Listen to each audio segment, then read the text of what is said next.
वो दिन मैं ज़िंदगी में कभी नहीं भूल सकता। उस दिन मेरा दोस्त और मैं दोनों ही एक ही फैमिली के लोगों को अपनी टैक्सी में लेके जा रहे थे।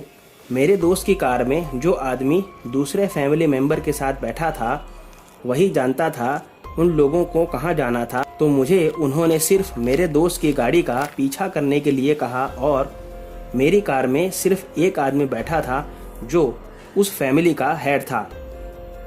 मैं मेरे दोस्त की कार का पीछा कर रहा था और तभी रास्ते में काफ़ी धुंध सी छा गई, तो मैंने कार की स्पीड कम कर दी और धीरे धीरे कार को आगे बढ़ाने लगा।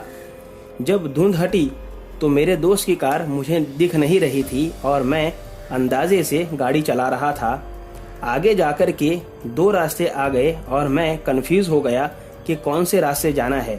तब मैंने सर से पूछने के लिए किया तो उन्होंने सिर्फ हाथ दिखा दिया कि चलते रहो, तो मैंने लेफ्ट वाला रास्ता चुना और गाड़ी चलाता रहा। कुछ देर बाद मैंने देखा कि मुझे जिस गाड़ी के पीछे जाना था वो आगे ही जा रही थी, तो मैं खुश हो गया कि हमने सही रास्ता चुना था। कुछ आगे जाने के बाद मैंने देखा कि हमारे आगे वाली कार रोड के साइड में खड़ी है, तो मैंने उसके आगे ले जाकर कार खड़ी कर दी। तभी सर ने फ़ोन से फ्री होके मुझे पूछा कि अरे भाई क्या हुआ, क्यों यहाँ कार खड़ी कर दी। तब मैंने उनसे कहा कि सर हमारी आगे वाली कार यहीं खड़ी है और उसमें कोई बैठा हुआ भी नज़र नहीं आ रहा है। तब वो कार से नीचे उतरे और दूसरी कार के तरफ जाने लगे और मैं भी उस कार की तरफ गया और सच में उस कार में कोई नहीं था। तो सर अपने घर वालों को फ़ोन लगाने लगे और मैं अपने दोस्त को, लेकिन किसी का नंबर नहीं लग रहा था। अचानक से मुझे मेरा दोस्त अपने कार के पास खड़ा मिला, तो मैं दौड़ के उसके पास गया तो वो मुझे बहुत डरा हुआ लग रहा था और मैंने उससे पूछा कि क्या हुआ, तो उसने मुझसे कुछ नहीं कहा और वो जंगल की तरफ भागने लगा और मैं भी उसके पीछे पीछे जंगल की ओर भागा।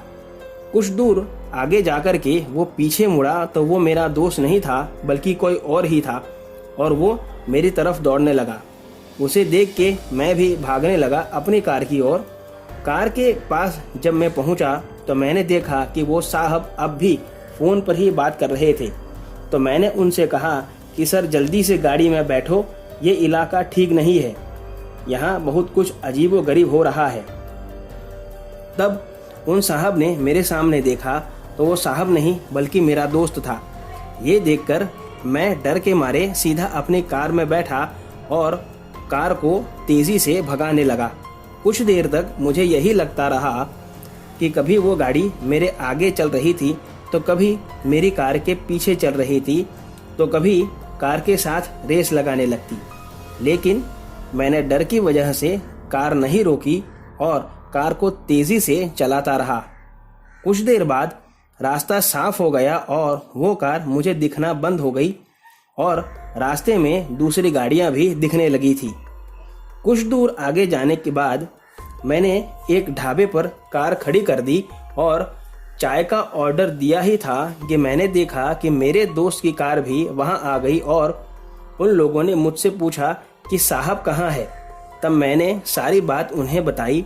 उस वक्त सभी लोग चिंता में आ गए थे कि वो कहाँ होंगे। तभी उनका फ़ोन लग गया और पता चला कि वो पास के किसी गांव के घर पर थे और उन्हें उनका छोटा लड़का वहां लेकर के गया था, जबकि वो छोटा लड़का तो मेरे फ्रेंड की कार में बैठा था। उस गांव वाले भाई से बात करने के बाद उसी ने साहब को उस ढाबे पर अपनी बाइक पर लाके छोड़ दिया। उस दिन घटे हादसे के बाद मेरी मानसिक स्थिति काफ़ी बिगड़ गई थी और मुझे कई महीने लग गए थे उस हादसे से बाहर आने में।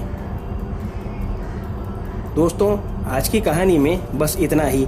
अगर आपको आज की कहानी पसंद आई हो तो वीडियो को लाइक और चैनल को सब्सक्राइब करना ना भूलें, और अगर आपके पास में भी ऐसी कोई कहानी है तो आप मुझे मेरे ईमेल पर भेज। मैंने अपना ईमेल एड्रेस डिस्क्रिप्शन बॉक्स में दिया है। तो मिलते हैं अगली कहानी में, तब तक stay home, stay safe, thank you.